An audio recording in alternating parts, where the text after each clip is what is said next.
이 시간에 은혜 받으실 하나님의 말씀은 신약성경 마태복음 2장 1절에서 10절까지의 말씀입니다. 이 시간 은혜 받으실 하나님의 말씀은 신약성경 마태복음 2장 1절에서 10절까지의 말씀입니다. 우리 다 같이 한 목소리로 함께 합독하시겠습니다. 헤롯 왕 때에 예수께서 유대 베들레헴에서 나심에 동방으로부터 박사들이 예루살렘에 이르러 말하되 유대인의 왕으로 나신 이가 어디 계시냐? 우리가 동방에서 그의 별을 보고 그에게 경배하러 왔노라 하니 헤롯 왕과 온 예루살렘이 듣고 소동한지라. 왕이 모든 대제사장과 백성의 서기관들을 모아 그리스도가 어디서 나겠느냐 물으니 이르되 유대 베들레헴이오니 이는 선지자로 이렇게 기록된 바 또 유대 땅 베들레헴아 너는 유대 고을 중에서 가장 작지 아니하도다. 내게서 한 다스리는 자가 나와서 내 백성 이스라엘의 목자가 되리라 하였음이니이다. 이에 헤롯이 가만히 박사들을 불러 별이 나타난 때를 자세히 묻고 베들레헴으로 보내며 이르되 가서 아기에 대하여 자세히 알아보고 찾거든 내게 고하여 나도 가서 그에게 경배하게 하라. 박사들이 왕의 말을 듣고 갈새 동방에서 보던 그 별이 문득 앞서 인도하여 가다가 아기 있는 곳 위에 머물러 서 있는지라. 그들이 별을 보고 매우 크게 기뻐하고 기뻐하더라. 아멘. 할렐루야. 우리 옆에 분들과 인사를 나누도록 하겠습니다. 사랑하고 축복합니다. 당신이 있어 행복합니다. 아멘. 할렐루야. 복된 성탄절 되시기를 주님의 이름으로 축원합니다. 마태복음 2장의 말씀에 보면 다른 마가복음, 누가복음, 요한복음에 기록되지 않은 동방의 박사들의 그러한 행적들이 기록이 되어져 있습니다. 그리고 마태복음 2장에 보면은요, 세 부류의 사람들이 나옵니다. 로마의 헤롯 왕, 그리고 유대인으로서 대제사장들과 서기관, 그리고 로마인도 아니고 이스라엘 민족도 아닌 그냥 동방의 박사들. 예수 그리스도의 나심에 대하여 이 세 사람들이, 세 부류의 사람들이 각자 다른 그러한 모습을 보이고 있다는 거죠. 첫 번째 헤롯 왕은 예수 그리스도의 나심을 어떻게 생각했습니까? 자기의 권력을 빼앗길 것 같은 그러한 생각으로 예수 그리스도를 죽이려고 했죠. 그리고 대제사장들과 서기관들은요, 무관심했습니다. 그리고 대제사장들과 서기관들은 예수님이 오시면 안 되는 거예요. 왠지 아십니까? 예수 그리스도가 이 땅에 오시면 제사장으로서의 역할을 끝나는 겁니다. 다시 말하자면 세상 말로 이야기를 하자면 자기의 무엇을 잃어버리는 겁니까? 직업을 잃어버리는 거예요.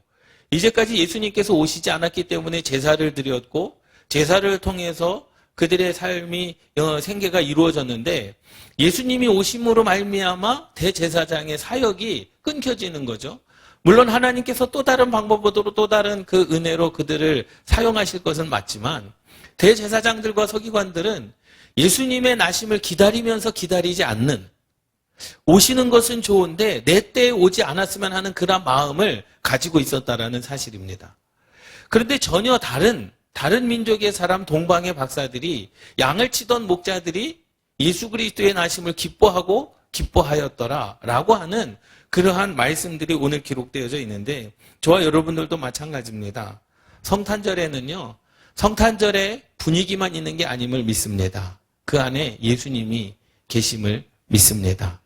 사실 예수 그리스도의 나심은 무엇이냐? 믿지 않는 자들에게 기쁨이 아닙니다. 믿는 자들에게 기쁨인 줄 믿습니다. 그래서 성경에도 말씀하시기를 하나님께서 내가 너희들에게 목자를 보내주시겠다. 이스라엘 민족에게 목자를 보내주시겠다라고 말씀하셨어요.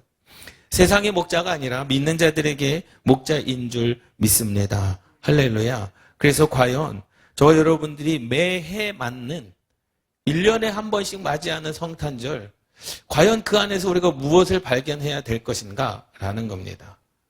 사실 이 헤롯 왕과 대제사장들과 서기관들의 모습이 저와 여러분들에게도 있다라는 사실입니다.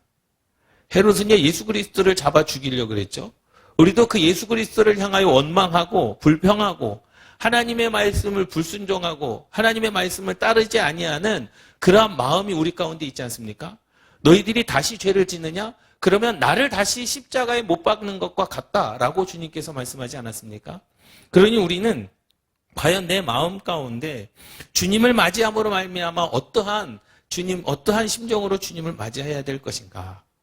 그리고 대제사장들과 서기관들은요, 소동이 일어나기는 했습니다. 오늘 본문 말씀에도 야, 예수님께서 나셨다라는 그 소리를 듣고 그 예루살렘 성 안에 소동은 일어났지만 그것이 전부였다라는 거죠.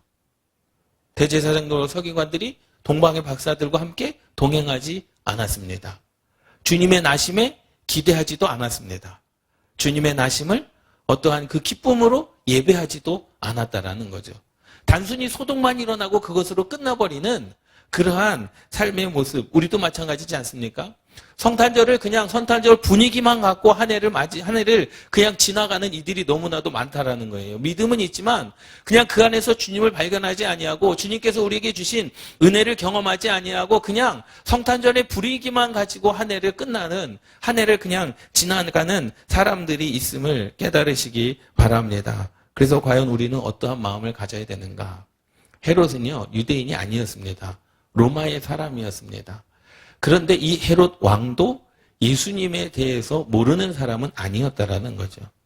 예수 그리스도가 어떠한 분인지 이미 예수 그리스도에 대해 어느 정도 알고 있었던 사람이었습니다. 그래서 이 헤롯 왕이 동방의 박사들에게 묻는 거예요. 그리스도가 어디서 나겠느냐? 그 대제사장들과 서기관들을 부릅니다. 지금 동방에서 박사들이 왔는데 예수님이 나신다고 한다니 그 예수님이 어디서 나겠느냐? 예수님에 대해서는 알고 있었지만 예수님께서 어디서 나시고 어디서 자라나시는가에 대해서 알지를 못했습니다. 그것에 대해서 누가 이야기를 해줍니까? 대제사장들과 서기관들이 이야기를 해주시는 거죠. 4절 말씀, 왕이 모든 대제사장과 백성들의 서기관들을 모아 그리스도가 어디서 나겠느냐 물으니 이르되 유대 베들레헴이오니 이는 선지자로 이렇게 기록되었다. 기록된 대로 베들레헴에서 나실 것이다 라는 겁니다. 예수님은요, 이 선지자들의 말씀대로 또 이 서기관들이 알고 있었던 대로 예수님은 구약의 말씀대로 베들레헴에서 탄생하신 줄 믿습니다. 그리고 나사렛에서 자라나신 줄 믿습니다. 그런데 헤롯 왕이 동방의 박사들과 동행하지 않았고 대제사장들과 서기관들도 동방의 박사들과 동행하지 않았습니다. 그들이 그토록 기다렸던 그 메시아, 주님 오심을 기다립니다라고 그렇게 외쳤던 그 서기관들과 바리새인들과 대제사장들이 동방의 박사들과 동행하지 않았다라는 거죠. 무관심했습니다. 주님의 나심과 무관심했습니다. 때로는 우리도 그렇지 않습니까? 하나님께서 우리의 인생 가운데 일하시는 것을 무관심할 때가 너무나도 많죠. 동방의 박사들은 그 별을 보고 마음의 성령의 감동이 이끌려 정말로 그 주님을 경배하기 위하여 수많은 시간을 들여 주님을 찾아온 거 아니겠습니까? 그런데 그러한 말씀이 있음에도 불구하고 그러한 징조가 있음에도 불구하고 대제사장들과 서기관들은요, 그 하나님의 음성, 그 하나님의 징조에 대하여 무관심하였고 감각이 없었다라는 사실이죠. 때로는 우리의 신앙이 그렇다라는 겁니다. 하나님께서 늘 감동의 말씀을 주시고 각자에게 주시는 생명의 말씀, 성령으로 깨닫게 하시는 말씀이 있지만 우리는 그것을 그냥 뭐합니까? 지나쳐버립니다. 그것을 믿으려고 하지도 않고 그것에 순종하려고 하지도 않는다라는 거죠. 그 예수님은 구약의 말씀대로 이 땅에 오신 줄 믿습니다. 할렐루야. 유대인들은요, 구약의 말씀을 알면서도 사람의 생각으로 판단했기 때문에 예수 그리스도의 탄생을 뭐 했습니까? 그냥 무시해버렸다라는 거죠. 예수님의 탄생은요, 하나님의 분명한 계획이셨는 줄 믿습니다. 오늘 새벽에도 이사야 42장의 말씀을 드렸는데요. 하나님께서 이 땅 가운데 예수 그리스도를 나게 하시겠다라는 거예요. 왜? 하나님께서 하나님의 형상대로 아담과 하와를 창조하셨는데 그 아담과 하와가 하나님의 형상을 담아내지를 못했습니다. 그리고 노아도 마찬가지입니다. 노아 때에 죄악이 관영해서 물로 심판하시고 노아를 통하여 새롭게 하나님의 나라를 계획하셨는데 이스라엘 백성들이 그것을 하나님의 뜻과 하나님의 사랑을 담아내지를 못했다라는 거죠. 민족도 마찬가지입니다. 그래서 하나님의 형상을 담아낼 자, 그 예수 그리스도를 계획하셨고 나사렛에서 자라게 하신 것도 선지자 그대로 다 이루신 것인 줄 믿습니다. 사실 예루살렘, 그 베들레헴이라고 하는 곳과 나사렛이라고 하는 곳은요, 사실 비유를 굳이 하자면 예루살렘은요, 강남과 압구정 같은 그러한 살기 좋은 정말로 대도시, 발전된 도시입니다. 그런데 예루살렘과 그런 베들레헴과 그리고 나사렛이라고 하는 동네는요, 달동네와 같은 곳이에요. 그냥 버려진 땅과 같은 곳입니다. 그래서 어떻게 나사렛에서 선한 것이 날 수 있겠느냐? 아예 소외된 지역이었다라는 거죠. 그러니까 가기도 싫은 대제사장들조차도, 서기관들조차도, 헤롯 왕도 별 관심이 없는 지역이 바로 베들레헴과 어디였습니까? 나사렛이었습니다. 그런데 하나님께서 뭐라고 말씀하셨습니까? 6절, 또 유대 땅 베들레헴아, 너는 유대 고을 중에 그 지역 중에 가장 작지 아니하도다. 사실은 가장 작은 지역이었습니다.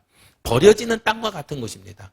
그런데 작지 않다라고 말씀하셔서, 왜? 그곳에서 세상을 구원할 예수 그리스도가 나신 곳이기 때문인 줄 믿습니다. 환경이 중요한 게 아니죠. 그렇지 않습니까? 사람의 생각이 중요한 게 아닙니다. 하나님께서 말씀하신 것, 그 말씀하신 것 그대로 이루시는 것, 그 이루시는 하나님의 역사가 중요한 줄 믿습니다. 그래서 말씀하는 거예요. 너는 작지 아니하다라는 겁니다. 그 이유는 그곳에서, 세상 사람들이 보는 작은 곳에서, 세상 사람들이 보는 소외된 그곳에서 한 다스리는 자가 나와서 내 백성, 보세요. 누구를 다스릴 자입니까? 내 백성. 이스라엘 민족을 다스릴 이스라엘의 목자가 나리라 말씀하신 줄 믿습니다. 할렐루야. 그러니까 예수 그리스도의 나심은요, 세상 사람들의 기쁨을 위해서 난 것이 아니라 예수 그리스도를 믿고 하나님을 믿는 자들의 기쁨을 더하기 위하여 이 땅 가운데 오신 줄 믿습니다. 할렐루야.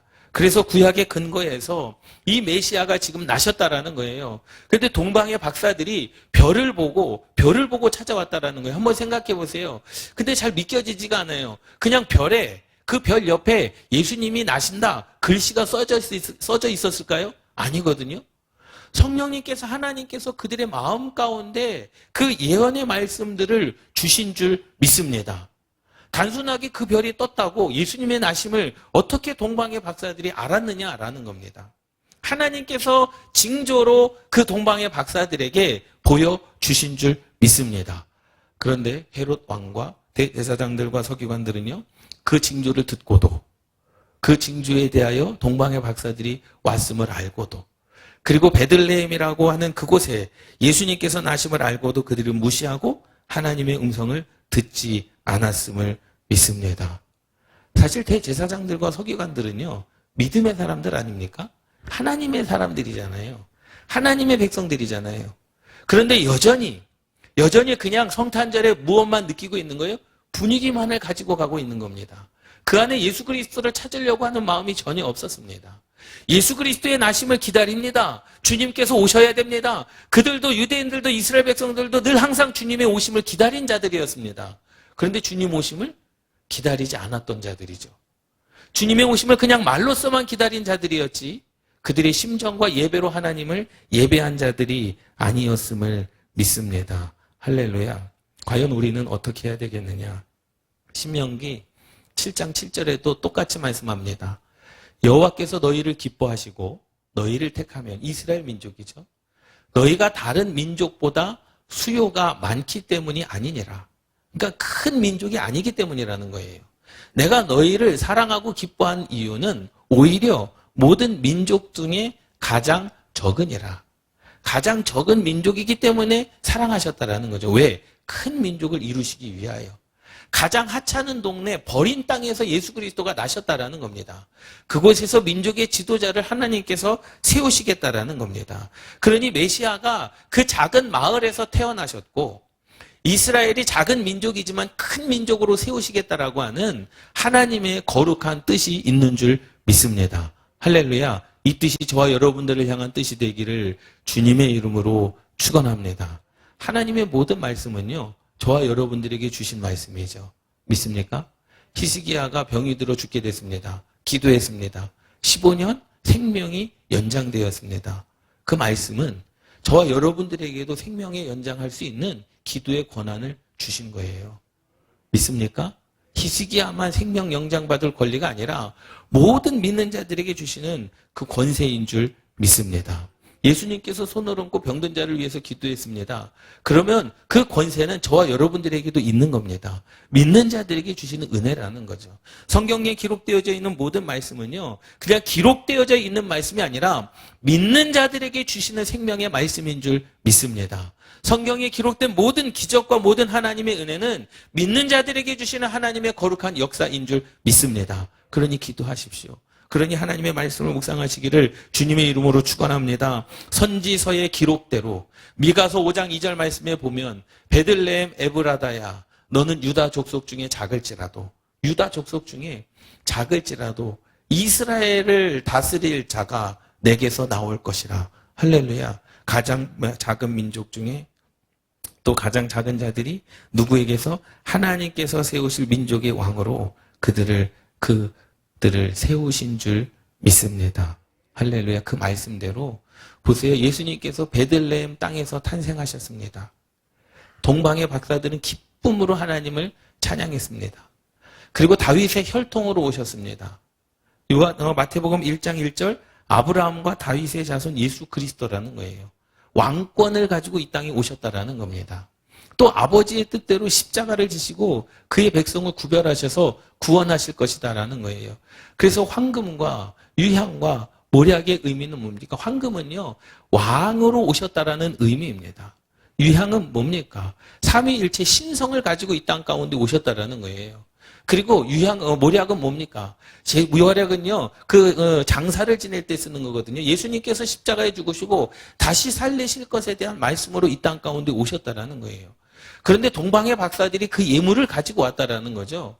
그런데 그 예물은 누가 보여주신 겁니까? 하나님께서 그에게 주신 예표인 줄 믿습니다. 할렐루야. 이것이 하나님의 역사임을 깨달으시기 바랍니다. 보세요. 그래서 내 백성 이스라엘의 목자가 된다. 내 백성 이스라엘의 목자가 된다. 그 예수 그리스도는 믿는 자들의 목자가 되는 줄 믿습니다. 그냥 믿지 않는 자들처럼 성탄절의 분위기만 느끼는, 그리고 예수 그리스도를 적대시하는 적그리스도인들과 같은 자들이 아니라, 헤롯 왕과 같은 자들이 아니라, 또 그리스도 안에서 믿는 자들이라고는 하지만 주님의 탄생에 기뻐하지 아니하고, 그리스도 안에서 믿는 자들이라고는 하지만 하나님의 역사에 대해서 관심이 없고 무관심하고 하나님의 일에 대하여 무관심한 그러한 대제사장들과 서기관들의 그러한 신앙이 우리 가운데 있으면 안 되는 줄 믿습니다. 우리는 이 누구처럼요? 동방의 박사들처럼. 마태복음 2장 7절 8절 말씀을 보면 이에 헤롯이 가만히 박사들을 불러 별이 나타난 때를 자세히 묻고 베들레헴으로 보내며 이르되 가서 아기에 대하여 자세히 알아보고 찾거든 내게 고하여 나도 가서 그에게 경배하게 하라. 헤롯의 마음이 경배였습니까? 아닙니다. 누구를 죽이려고 했어요? 예수 그리스도를 죽이려고 했습니다. 그런데요, 동방의 박사들이요, 별을 보고 어디까지 왔어요? 예루살렘까지 왔어요. 그런데 그 예루살렘에서 별이 없어졌습니다.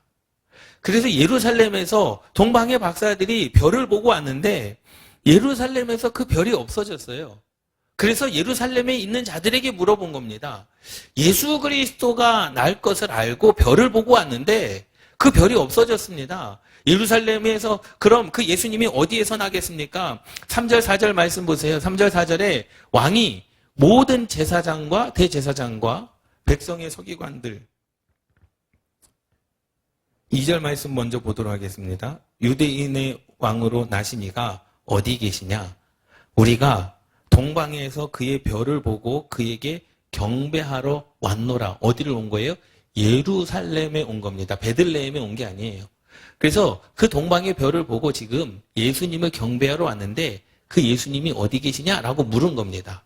답변이 그겁니다. 4절. 왕이 모든 대제사장과 백성의 서기관들을 모아 그리스도가 어디서 나겠느냐 물으니 이르되 유대 베들레헴 이오니 이는 선지자로 이렇게 기록된 바. 할렐루야. 베들레헴에서 날 것입니다 라고 말씀하는 거예요. 그래서 이 헤롯은 뭐합니까? 동방에서 온 박사들을 아기 예수님이 탄생한 베들레헴으로 보냅니다. 그래서 7절 8절 말씀 볼까요? 이에 헤롯이 가만히 박사들을 불러 별이 나타난 때를 자세히 묻고 베들레헴으로 뭐하며요? 보내며 베들레헴으로 보냈습니다. 누가요? 동방의 박사들을 헤롯 왕이 베들레헴으로 보낸 겁니다. 이해되셨습니까? 동방의 박사들은 하나님께서 주신 징조를 가지고 예루살렘까지 왔습니다. 예루살렘에서 예수님의 탄생을 물었습니다.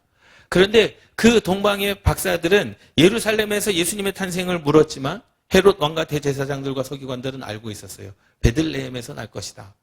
그래서 거기서부터 예루살렘에서 베들레헴까지는 누가 보낸 겁니까? 헤롯이 베들레헴으로 보내며 헤롯이 베들레헴에서 예수 그리스도가 나실 것이다라고 말씀하였더니 그곳으로 가라. 그런데요, 참 희한한 것은요, 예루살렘을 떠나 베들레헴으로 가는 중에 그 별이 다시 나타났습니다. 그 별이 다시 나타났어요. 9절 말씀 보세요. 박사들이 왕의 말을 듣고 갈새 동방에서 보던 그 별이 문득 앞에서 인도하여 가다가 악이 있는 곳에 머물러 서 있는지라. 할렐루야. 할렐루야. 동방의 박사들이 예루살렘까지 인도했던 그 별이 없어졌습니다. 그리고 거기서 한바탕 소동이 일어나요. 그래서 거기서 이 헤롯 왕이 다시 베들레헴으로 가라는 겁니다. 그래서 그 말을 듣고 베들레헴으로 가는 중에 문득 없어졌던 그 별이 다시 문득 누구의? 동방의 박사들의 앞에서 그들을 인도하여 낸 줄 믿습니다. 할렐루야. 그래서 그곳에서 예수 그리스도가 났다라는 거죠. 보세요. 동방의 박사들이 별을 보고 찾아왔다는 것, 하나님의 확실한 인도와 섭리인 줄 믿습니다. 할렐루야. 그렇기 때문에 저와 여러분들은요, 동방의 박사들처럼 여호와 하나님을 기뻐하고 기뻐할 수 있는 방법은요, 성령님의 민감한 것밖에 없음을 믿습니다. 여러분들에게 주시는 은혜, 여러분들에게 주시는 성령의 음성, 여러분들에게 주시는 성령의 감동을 우리가 그때마다 민감하게 반응하지 않으면 우리가 하나님을 제대로 예배할 수 없고 하나님을 제대로 기뻐할 수 없음을 깨달으시기 바랍니다. 보세요. 동방의 박사들이 수많은 별들 중에 하나님께서 징조로 보여주신 별이 있지 않겠습니까? 예? 그런데 그 징조를 보고도 대제사장들과 서기관들은 무시했습니다. 그 징조를 듣고도 그들은 무시했습니다. 여러분, 우리의 마음이 그렇게 완악하면 안 되는 줄 믿습니다. 할렐루야. 이 땅의 통치자가 누구인지 확실한 믿음이 누구에게 있었습니까? 그 박사들에게 있었는 줄 믿습니다. 할렐루야. 여러분들의 인생의 주관자, 확실히 누가 여러분들을 통치할 자인지를 여러분 결정하시기를 주님의 이름으로 축원합니다. 사실 우리는요, 헤롯 왕과 같은 믿지 않는 자들은 아니지 않습니까? 그런데 누구와 같다라는 거예요? 때로는 대제사장들과 서기관들과 같다라는 거죠. 하나님의 은혜를 구하지만 순종하기는 싫습니다. 하나님의 복을 구하지만 헌신하기는 싫습니다. 이것이 대제사장들과 서기관들과 뭐가 다르겠느냐는 거예요. 하나님께서 우리들에게 말씀하시지만 그 말씀에 우리가 순종하며 나가기는 싫은 거죠. 왜? 내 생각과 내 방법과 내 의지가 너무나 크기 때문에 내 것을 뺏기는 것 같고 내 것을 하나님께 그냥 소비하는 것 같은, 그렇기 때문에 우리가 기억해야 될 것은 예수님의 그 탄생 소식에 예루살렘과 그것을 통치하는 자들은 다 소동했습니다. 야, 정말로 나신데? 그러나 소동으로 그냥 끝나버렸다라는 거죠. 정작 베들레헴에서는요, 조용하고 고요한 성탄의 밤. 그래서 우리가 성탄 찬송 중에서도 고요한 밤, 거룩한 밤. 예루살렘에서는 떠들썩했지만 정작 예수님이 나시는 곳에서는 고요했고 정막이 흘렀다라는 사실입니다. 그곳에는 그 주님을 예배하는 자, 양을 치는 목자들밖에 없었음을 믿습니다. 저와 여러분들이 세상의 그 요란함에 우리의 믿음과 신앙이 흔들리면 안 됩니다. 우리가 있어야 될 것은 세상 사람들이 느끼는 성탄절의 분위기가 아닙니다. 믿습니까? 세상 사람들이 즐기는 성탄절의 분위기에 우리가 거기에 휩쓸려 있으면 안 됩니다. 우리는 거기에서 나와서 그 성탄절 안에 있는 예수 그리스도를 만나야 되는 겁니다. 동방의 박사들처럼 찾아가서 하나님을 예배해야 되는 겁니다. 그것이 저와 여러분들의 신앙이요, 믿음이 되시기를 주님의 이름으로 축원합니다. 그렇기 때문에 성탄절의 주인공은 세상이 아닙니다. 기쁨이 아닙니다. 즐거움이 아닙니다. 성탄절의 주인공은 예수 그리스도고, 또 우리는 이 세상과 다른 성탄절을 맞이해야 되는 줄 믿습니다. 이것이 하나님께서 주시는 은혜라는 거죠. 9절 10절 말씀에 보면 박사들이 왕의 말을 듣고 갈새 베들레헴에서 예수님께서 나십니다. 그 말을 듣고 갈새 동방에서 보던 그 별이 문득 앞서 인도하여 가다가 악이 있는 곳 위에 머물러 서 있는지라. 이것이 하나님의 징조요. 이것이 동방의 박사들에게 보여주신 하나님의 역사인 줄 믿습니다. 동방에서 봤던 그 별이요, 예루살렘까지 인도하였고 나타나지 않았습니다. 그런데 다시 문득 나타났다라는 거죠. 그런데 그들이 그 별을 보고 어떠한 마음을 가졌습니까? 매우 크게 기뻐하고 기뻐하더라. 이 기뻐하고 기뻐하다라는요, 복수형이에요. 복수진행형입니다. 복수진행형이라고 원어에 보면요, 복수진행형이라고 하는 것은 뭐냐면요, 끊이지 않았다라는 거예요. 단순히 그날만 기뻐한 게 아닙니다. 예수 그리스도의 나심으로 말미암아 영원 끝날까지 그 기쁨이 끊어지지 않았다라는 의미인 줄 믿습니다. 단순히 그날의 생일 축하하기 위하여 예수님께서 나셨구나, 우리가 경배하러 왔습니다, 그래서 기쁩니다, 그리고 그 기쁨이 그날에 끝난 것이 아니라 영원 끝날까지 그 기쁨이 지속되는 기쁨을 저와 여러분들에게 주신 줄 믿습니다. 할렐루야. 그 은혜가 저와 여러분들에게 있어야 되는 거 아닙니까? 다시 나타난 그 별이 아기 예수님이 계신 그 베들레헴까지 인도함으로 말미암아 하나님의 역사하심과 거룩한 뜻 안에서 작정하신 것이다라는 거죠. 하나님께서 작정하신 것이다. 여러분, 그렇기 때문에 그 성령을 소멸하지 말아야 되고 성령을 근심케 하지 말아야 되고, 믿습니까? 예? 성령 안에서 우리가 성령의 말씀에 순종하며 나아가는 것, 그것이 바로 동방의 박사들처럼 찾아가서 예배하는 그러한 신앙이 저와 여러분들 가운데 있기를 주님의 이름으로 축원합니다. 그 기뻐하고 기뻐하더라, 멈출 수 없이 계속 누리는 그 기쁨의 역사가 여러분들 가운데도 있기를 주님의 이름으로 축원합니다. 그 기쁨은 한순간, 한날의 기쁨이 아니라 영원한 기쁨이라는 거죠. 우리도요, 세상 사람들이 기다리는 성탄절이 아니라, 세상 사람들이 그 기다리는 그 성탄절의 분위기가 아니라, 그 동방박사들이 누리는 그 기쁨에 참여하는, 그곳에서 예수 그리스도를 발견하는 그러한 저와 여러분들이 되시기를 주님의 이름으로 축원합니다. 그 예수님을 맞이하는 사람들, 헤롯 왕은 예수 그리스도를 죽이려고 했죠. 대제사장들과 서기관들은 무관심했습니다. 그리고 어떠한 한편으로는 지금 오시기를 기다리지만 또 오시지 않기를 기다리고 있었는지는 몰라요. 우리가 하나님을 예배하고 하나님께서 주시는 축복을 받기를 원하지만 때로는 우리가 순종하지 않습니다. 하나님께 헌신하지 않습니다. 그냥 믿기는 믿지만 나는 나대로 살 테니 주실 것은 주시라는 거죠. 그러한 믿음이, 그러한 그 나쁜 믿음이 우리 가운데 있을 때도 있다라는 사실입니다. 동방의 박사들이요, 3가지 그 예물을 하나님께 드립니다. 황금은요, 왕권을 의미합니다. 다윗의 자손, 다윗은 이스라엘의 왕 아닙니까?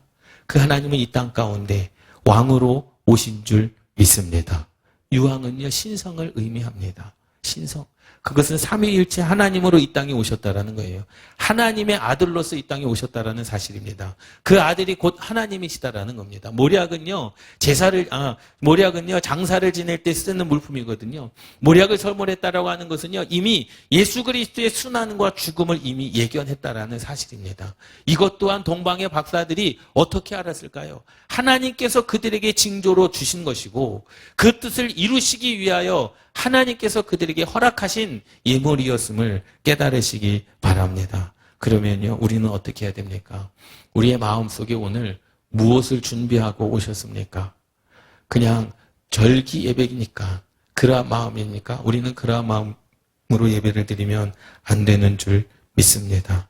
그러한 분위기가 아니라, 우리가 매일 예배를 드리지만 새벽에도 수요일도 주일도 예배를 드리지만 그 안에서 우리는 주님을 발견해야 되는 줄 믿습니다.